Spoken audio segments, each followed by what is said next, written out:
एक आम आदमी बदल सकता है निजाम को, अवाम को, समाज को बहुत जल्द।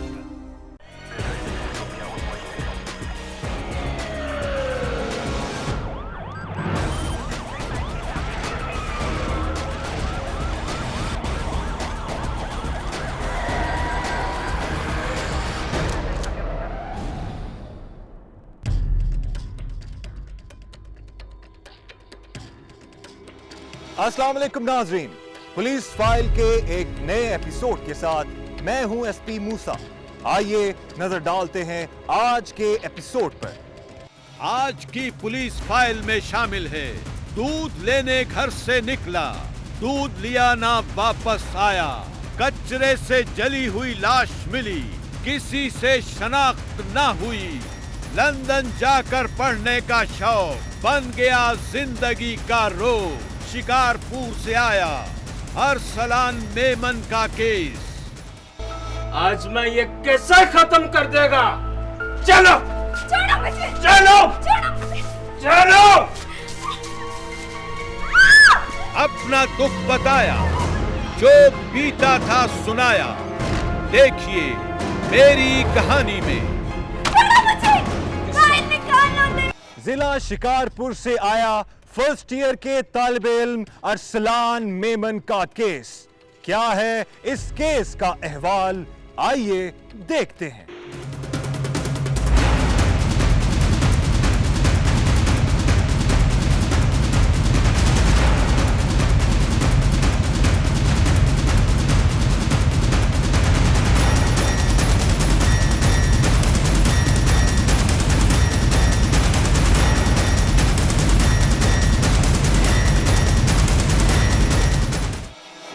सिंध का जिला शिकारपुर, जो दरियाए सिंध के बाएं किनारे पर आबाद है। शिकारपुर की सबसे अनोखी बात, जिसकी मिसाल शायद ही पाकिस्तान के किसी दूसरे शहर में मिले, यहाँ के 7 दर हैं, जो शहर और इसके मोहल्लों में दाखिल होने के लिए इस्तेमाल होते हैं। और शहर के ऐन वस्त में लगा घंटा घर है।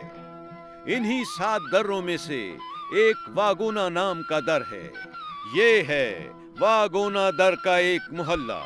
इसी मोहल्ले में रहता है प्रोफेसर निसार मेमन, जो प्रिंसिपल है शिकारपुर डिग्री कॉलेज का। उसके 3 बेटे हैं, सबसे बड़ा सुहेल, दूसरा अरसलान और सबसे छोटा अवैस मेमन है। यूं तो प्रोफेसर निसार मेमन के सारे बेटे बहुत ही अच्छे और लायक थे, मगर दूसरे नंबर वाला अरसलान अहमद, जो फर्स्ट ईयर का तालिबे इल्म था, अपनी ज़हानत, सलीका शारी, बाअदब और मेहनती होने की वजह से कॉलेज में ही नहीं बल्कि पूरे मोहल्ले में हर दिल अजीज था। कुदरत ने अरसलान को जिम्मेदाराना तबीयत से भी नवाजा था। यही वजह थी कि घरेलू कामों की जिम्मेदारी भी अरसलान पर थी। 19 जून शाम 7:20 पर अरसलान घर से बर्तन लेकर मामूल के मुताबिक करीबी जगह से दूध लेने निकला। रास्ते में उसकी फूफी का बेटा बशारत और जासिम हबीब मिले, जो अरसलान के ही हम उम्र थे।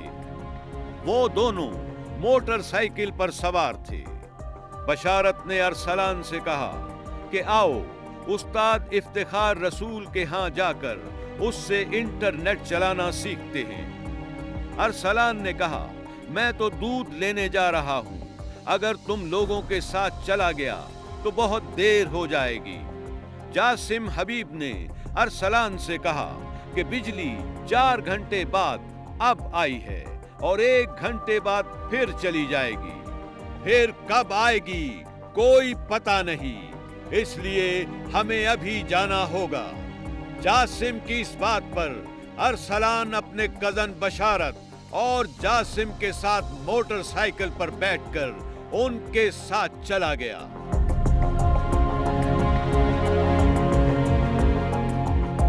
उधर 1 घंटा गुजरने के बावजूद जब अरसलान दूध लेकर घर वापस न आया तो उसके वालिद और बड़े भाई को तशवीश हुई और वो अरसलान का पता करने घर से निकले।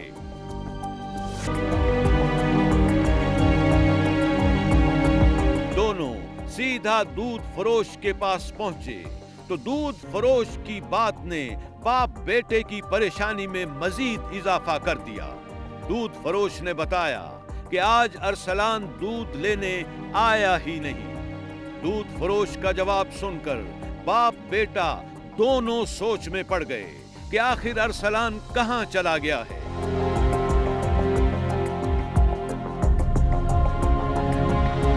निसार मेमन ने अरसलान के बारे में पूछने के लिए अपने अजीजों को फोन किया। उनमें से एक ने अरसलान के वालिद को बताया कि उसने अरसलान को किसी के साथ मोटरसाइकिल पर जाते हुए देखा है। इस बात ने बाप बेटे को खौफजदा कर दिया कि रात के वक्त अरसलान बताए बगैर किसके साथ और कहां गया है।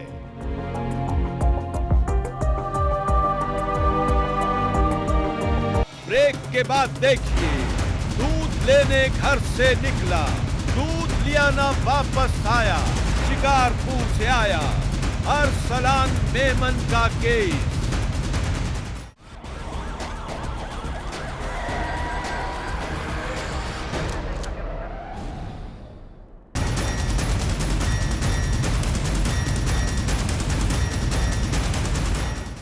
पुलिस फाइल की टीम ने जब निसार मेमन से अरसलान के वापस घर न आने के बारे में पूछा तो उन्होंने कहा कि ऐसा तो कभी नहीं हुआ कि घर वालों की इजाजत के बगैर अरसलान थोड़ी देर के लिए भी कहीं जाए, और उनकी किसी से दुश्मनी या रंजिश भी नहीं जो किसी ने उन्हें नुकसान पहुंचाने के लिए उनके बेटे को अगवा कर लिया हो। जब वो लेट हो गई तो हम उसको ढूंढने निकले, उसके दोस्तों को से पूछा तो वो हमें नहीं मिला। किसी भी दोस्त ने कहा नहीं हमारे पास हमारे साथ मिला ही नहीं है।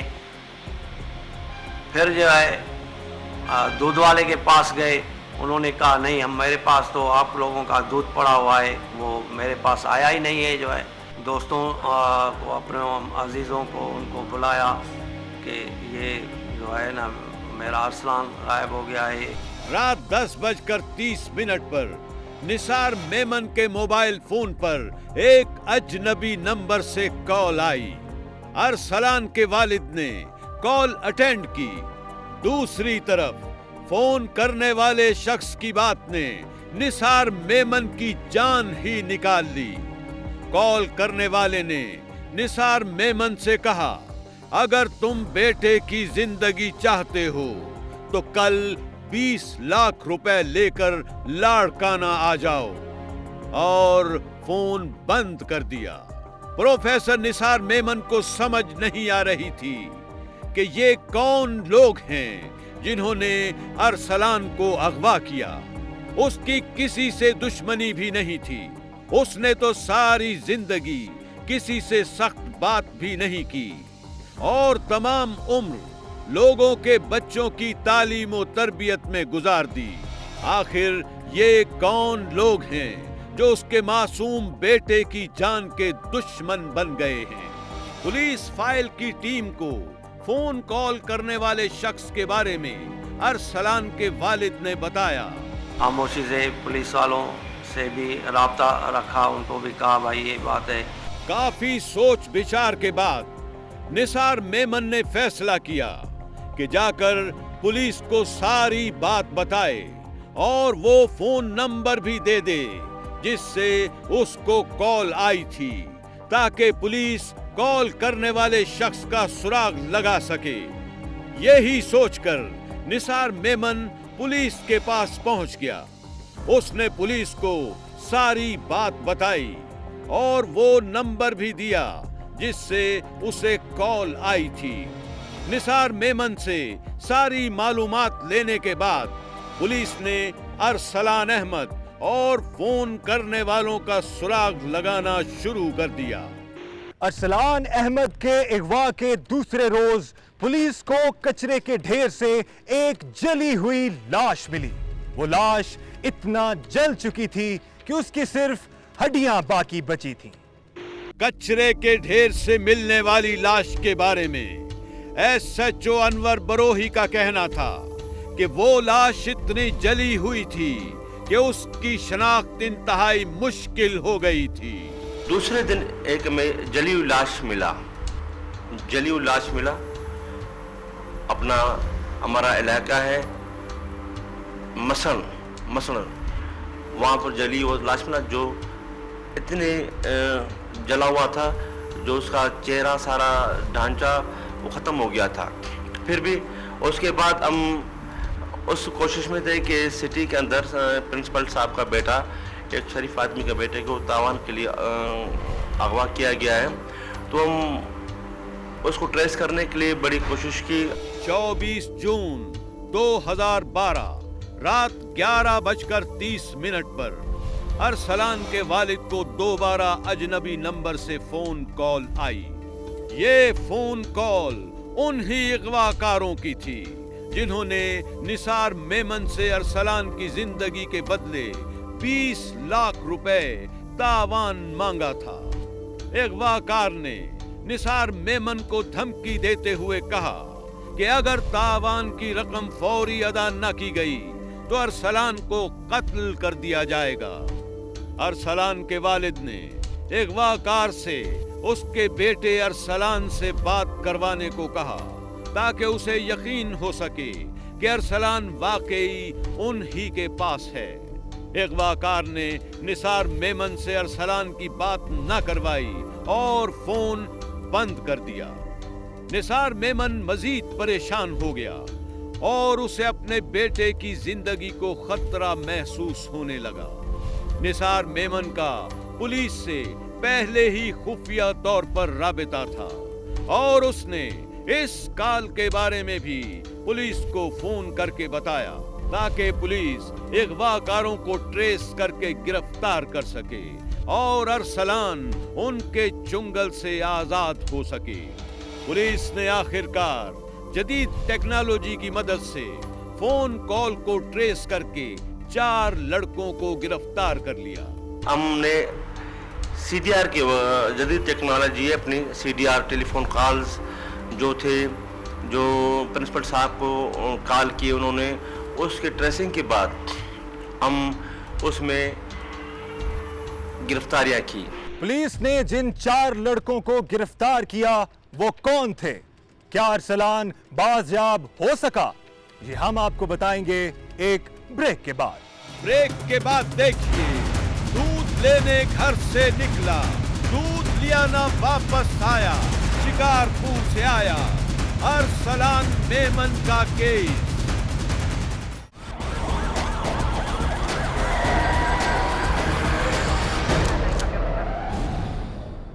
गिरफ्तार होने वाले कोई और नहीं बल्कि अरसलान के कजन जासिम, सफीर, बशारत और उनका उस्ताद इफ्तिखार रसूल थे। और तफ्तीश के दौरान उन्होंने अरसलान के बारे में किया एक दर्दनाक इंकशाफ। अरसलान के कजन बशारत और जासिम ने बताया कि हमें आला तालीम हासिल करने का बहुत शौक था। हमने इस बात का जिक्र अपने उस्ताद इफ्तिखार रसूल माहर से किया जो उन्हें बॉडी बिल्डिंग कराता था। तो उसने हमें कहा कि यहाँ तालीम का मयार इतना अच्छा नहीं है, अगर तुम लोगों ने आला तालीम हासिल करके बड़ा आदमी बनना है तो लंदन जाकर पढ़ो। इस तरह इफ्तिखार रसूल हमें सब्ज बाग दिखाता और कहता पैसों का बंदोबस्त करो ताकि वो हमें लंदन भेजे। हम कहते हमारे पास पैसे नहीं हैं। इस पर इफ्तिखार रसूल हमें मुख्तलिफ तरीकों से लंदन जाने के लिए पैसे हासिल करने के तरीके बताता। आखिर एक रोज हमने इफ्तिखार रसूल के बताए हुए एक मंसूबे पर अमल करने का फैसला कर लिया।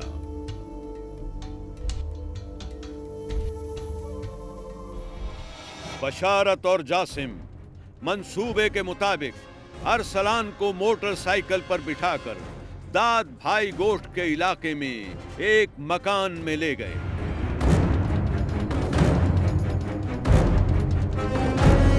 ये मकान इफ्तिखार रसूल ने किराए पर ले रखा था। मकान में इफ्तिखार रसूल और सफीर मेमन पहले से मौजूद थे। अरसलान के वहां पहुंचते ही इफ्तिखार ने अरसलान की आंखों पर पट्टी और हाथ बांधने के बाद बशारत, जासिम और सफीर मेमन की मौजूदगी में अरसलान से ज्यादती की।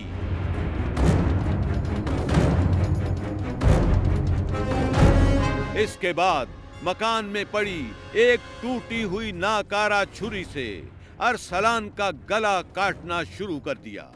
बशारत और जासिम ने इफ्तिखार को ऐसा करने से रोकने की कोशिश की तो उसने उनको भी कत्ल कर देने की धमकी दी। वो दोनों खौफजदा हो गए।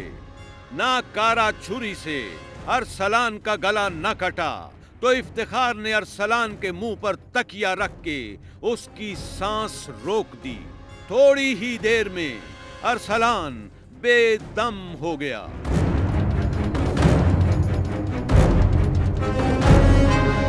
इसके बाद इफ्तिखार रसूल ने लाश को कपड़ों में लपेटा। फिर रात के अंधेरे में बशारत, जासिम और इफ्तिखार ने मोटरसाइकिल पर सवार होकर लाश को एक वीराने में जाकर कचरे के ढेर पर जा फेंका।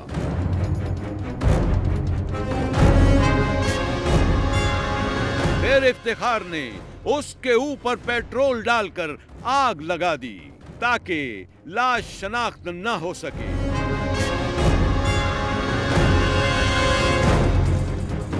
उनके ख्याल में अगर लाश की शनाख्त हो गई तो प्रोफेसर निसार मेमन से तावान के 20 लाख रुपए लेकर लंदन जाकर पढ़ने का ख्वाब पूरा ना हो सकेगा।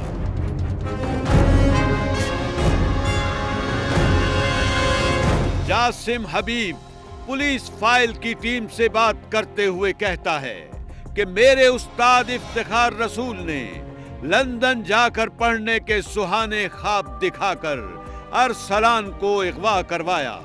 इफ्तिखार रसूल मेरा उस्ताद था, मुझे बॉडी बिल्डिंग सिखाता था। वो मुझे कहता था कि मैं तुम्हें बाहर भेजूंगा लंदन पढ़ाने के लिए। मुझे पढ़ने का बहुत शौक था। फिर उसने कहा किसी को किडनैप करते हैं, पैसे उससे मांगते हैं। फिर उसने एक दिन अरसलान मेमन के बारे में कहा, सबकी पूरी प्लानिंग की, हमको बताया। हम उसके साथ थे। उसको हम तीनों ने उठाया, बशारत ने, मैंने और इफ्तिखार ने। जगह पे लेके गए, किराए की जगह थी दादबाई रोड पे, वहाँ पे लेके गए। फिर वहाँ पे इफ्तिखार ने उसके की। फिर उसने कहा कि वो अब उसको घर भेजेंगे तो वो पहचान जाएगा, हमें पकड़ाएगा। तो उसने फिर उसको मार डाला।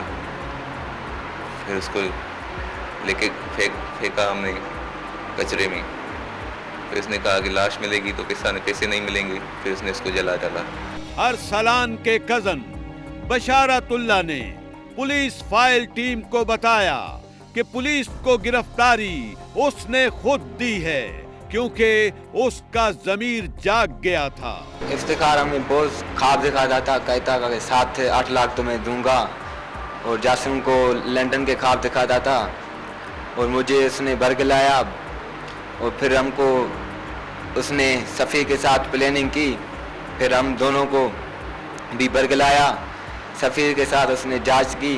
फिर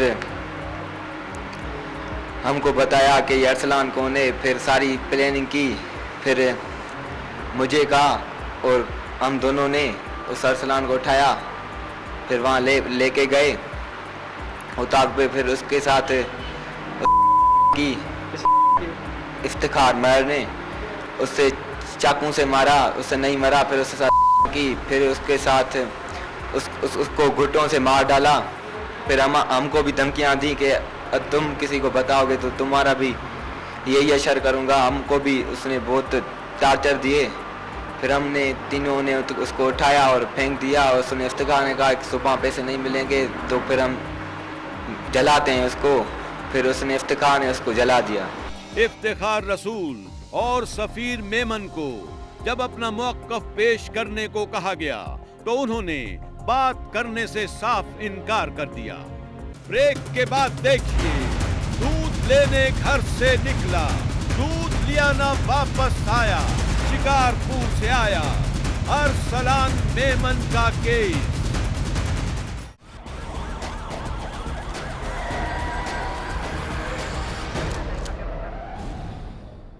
अस्टोरगंज थाना पुलिस ने प्रोफेसर निसार मेमन को दोबारा थाने बुलाया ताकि अरसलान अहमद के अगवा के दूसरे रोज कचरे से मिलने वाली जली हुई लाश की शनाख्त फिर से की जा सके। अरसलान अहमद के बारे में गिरफ्तार होने वाले लड़कों के दिल दहला देने वाले इंकशाफ के बाद प्रोफेसर निसार मेमन अरसलान की तस्वीर लेकर थाने पहुंचा ताकि अपने बेटे की लाश को शनाख्त कर सके। थाने गया, थाने में जो है वो उन्होंने मुझे फ़ोटो दिखाया, फ़ोटो अपने बच्चे का फ़ोटो को भी आपस में मिलाकर जो देखा तो उनके बयान के मुताबिक भी, जो मुल्ज़मान थे उनके बयान के मुताबिक भी, और थोड़ी उस फ़ोटो के मिलाने से ये जो है बिल्कुल वाज़ेह बात हो गई कि 20 तारीख को जिस बच्चे को जलाया गया था वो मेरा मासूम अरसलान ही था। पुलिस ने मौके वारदात से आलाए कत्ल और मोटरसाइकिल समेत तमाम चीजें बरामद की और मुल्जिमान के खिलाफ मुकदमा दर्ज करके उन्हें जेल की सलाखों के पीछे डाल दिया। पुलिस फाइल की टीम से बात करते हुए मकतूल अरसलान का भाई सुहेल मेमन अपने भाई को याद करते हुए कहता है, बहुत आज याद आ रहा है। हम तो सोच कर खुद परेशान हो गए क्या महसूस कर रहे हैं आज? बहुत परेशान बहुत परेशान महसूस कर रहे हैं क्योंकि बार बार उसको हम याद कर रहे हैं। कभी ऐसा काम घर में हो रहा है तो नाम उसका ही उठाते हैं, बार बार कोई ऐसी चीज़ हो गई तो उसका ही नाम उठाते हैं, फिर सोचते हैं कि वो तो शहीद हो गया है। इस वजह से हम बहुत मायूस भी हैं, परेशान भी हैं, मगर अल्लाह उसको जन्नत नसीब फरमाएगा। अरसलान के मोहल्ले के दोस्त भी उसकी मौत पर अफसुर्दा हैं और मुल्जिमों को इबरतनाक सजा देने की अपील करते हुए कहते हैं, ऐसा लड़का हमने कभी नहीं देखा था। चुपचाप वो अपना चीज़ लेके घर की तरफ चला जाता था, ना किसी बोलना ना किसी बात करना, बस सीधा साधा लड़का था। अगर कोई उससे लड़ता भी था तो वो चुपचाप खामोश करके चला जाता था। बिल्कुल इंसाफ होना चाहिए, कातिलों को सज़ा मिलनी चाहिए, ऐसी सज़ा मिलनी चाहिए कि दूसरा कोई ऐसा काम नहीं करे कोई। अरसलान बहुत एक अच्छा इंसान था, उसके रहनी सहनी के लिहाज से वो बहुत आई थिंक होशियार और बहुत अच्छा लड़का था।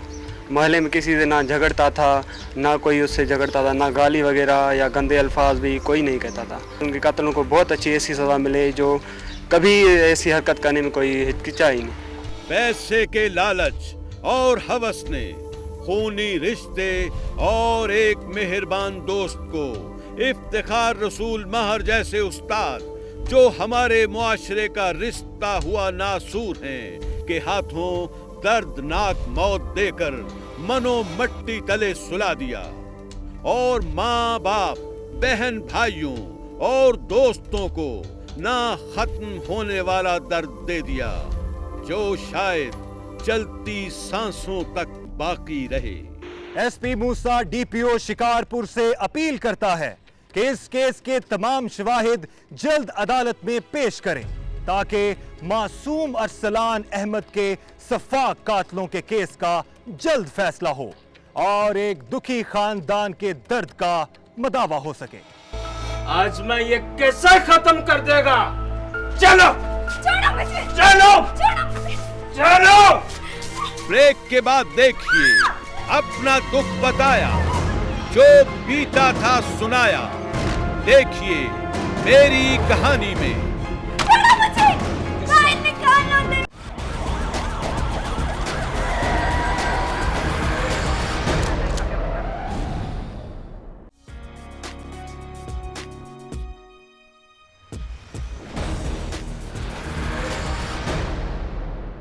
एक बिगड़े हुए लड़के को सुधारने के लिए उसकी शादी पुराना नुस्खा है, लेकिन ये नुस्खा कई खानदानों के लिए जहर भी बन जाता है। एक ऐसी ही गलती करीम ने भी की, लेकिन अब शायद आंसू और आहें ही उसका मुकद्दर है। मेरा नाम करीम है, मैं गरीब रिक्शा ड्राइवर।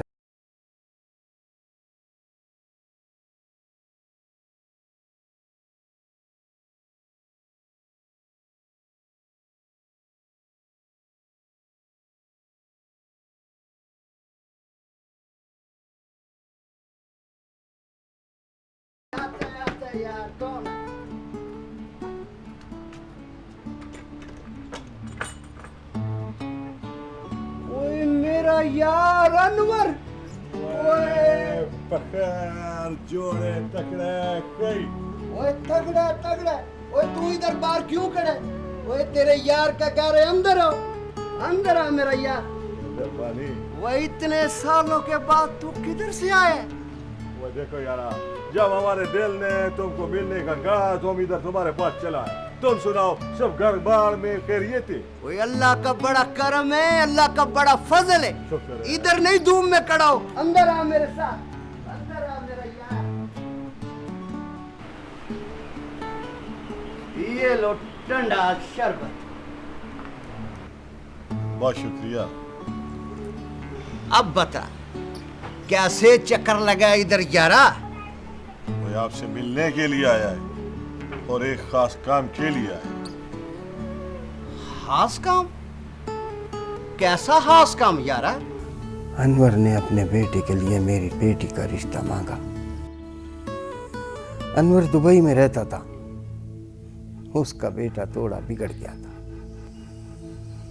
उसने मुझसे छुपाया नहीं था, मैं राजी।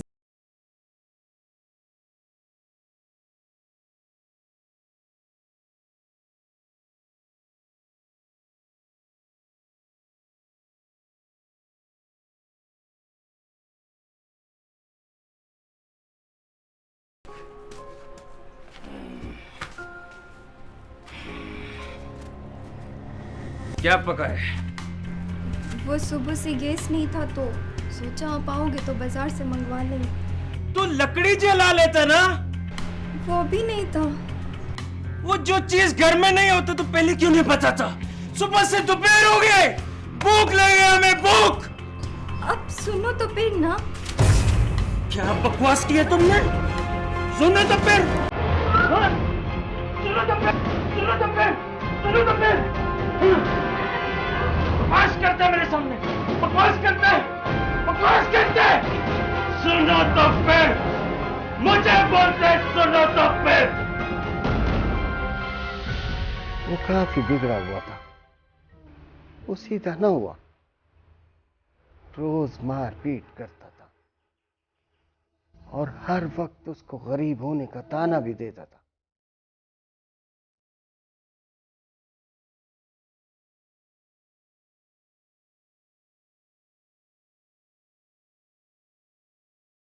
और बाबा घर में सब ठीक है, काम शाम ठीक जा रहे हैं? अल्लाह का बड़ा शुक्र है बेटा, अल्लाह अच्छा रिज़्क दे रहा है। शुक्र।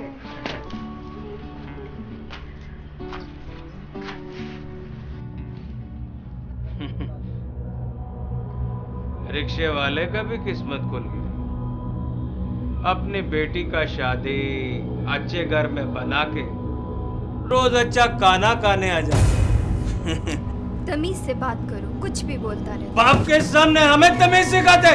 अभी चमड़ी उतार देगा तुम्हारी, तुम्हारे बाप के सामने। नहीं बेटा, तुम लड़ो, हम इधर से चला जाते। मगर बाबा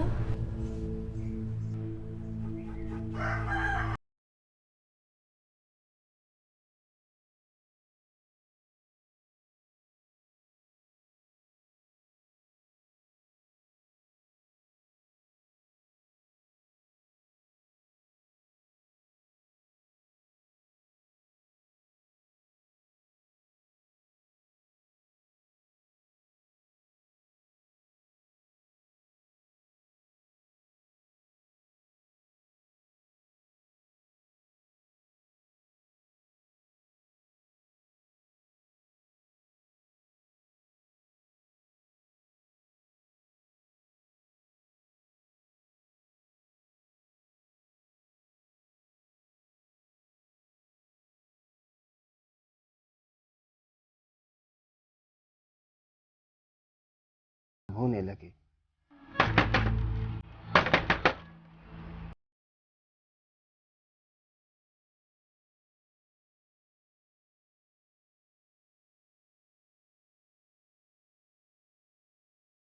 किधर है?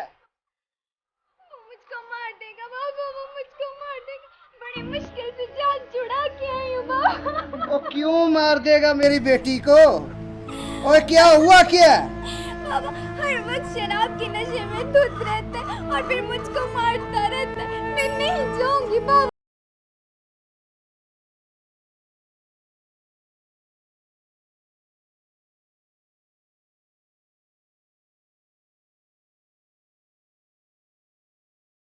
तो फिर फोन किया।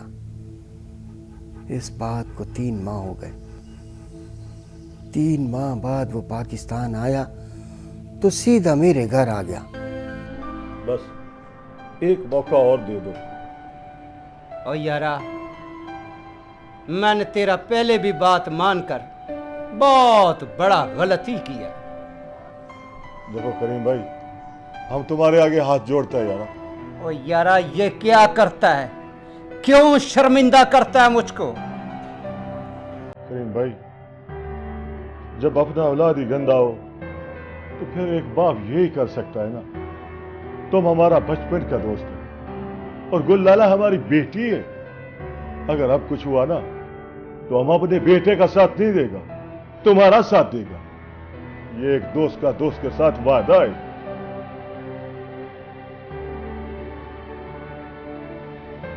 मैंने उसका एतबार करते हुए अपनी बेटी को वापस भेज दिया और ये मेरी दूसरी बड़ी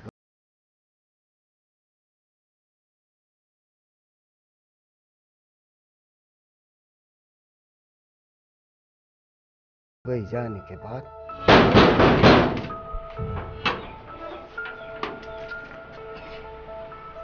इतना देर क्यों लगा दिया? किस यार के साथ बैठा हुआ था? तुमको शर्म नहीं आता बीवी के साथ ऐसे बात करते हुए? तुम्हारा बाप मेरे बाप के साथ मेरा बुराई करता और तुम शर्म की बात करता। आज मैं ये कैसे खत्म कर देगा। चलो छोड़ो मुझे, चलो छोड़ो मुझे, चलो।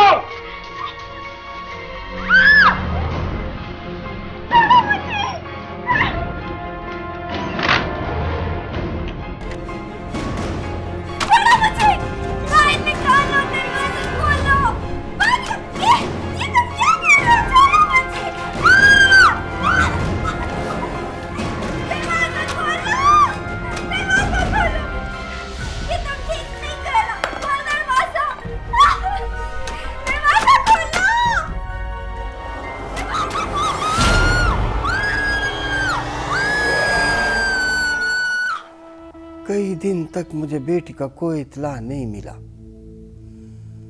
मैं फोन करता तो कोई ना उठाता। जमाल का भी फोन ट्राई करता, कोई जवाब नहीं मिलता।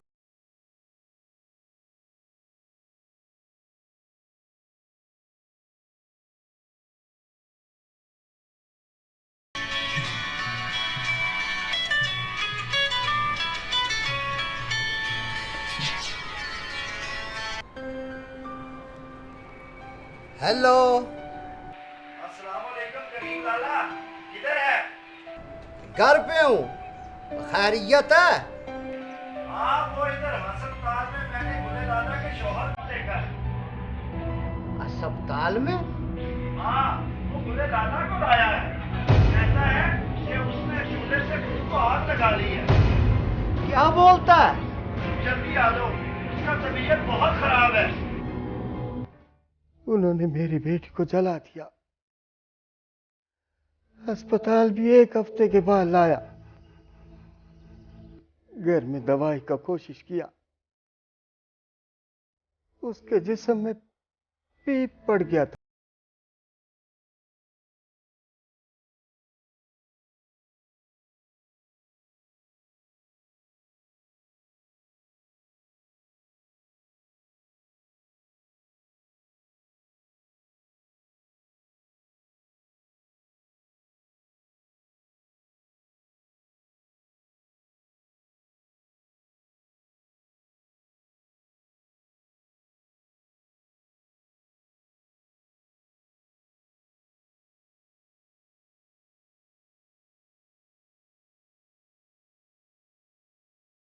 नौजवान को सुधारने के लिए किसी दूसरे से कुर्बानी लेना कहां का इंसाफ है। ऐसी कुर्बानियां मुआशरे को बेहतरी की जानिब ले जाने की बजाय बर्बादी की तरफ धकेल देती हैं। अगर आपके साथ भी हुई है कोई नाइंसाफी या आप गवाह हैं किसी भी जुर्म के, तो खामोश मत रहिए, बोलिए, अपनी कहानी सुनाएं, एसपी मूसा को बताएं। हमें एसएमएस करें, पीएफ लिखकर स्पेस दें, अपना पैगाम लिखें और 3031 पर हमें भेज दें, या हमें ईमेल करें। हमारा एड्रेस है policeFile@dunianews.tv। आप हमें खत भी लिख सकते हैं। हमारा पता है programme police file, PO box number 500 Lahore. अपना ख्याल रखें, खुश रहें, महफूज रहें। आपसे मुलाकात होगी पुलिस फाइल के अगले प्रोग्राम में। तब तक एसपी मूसा और उसकी इन्वेस्टिगेशन टीम को इजाजत दीजिए। अल्लाह हाफिज।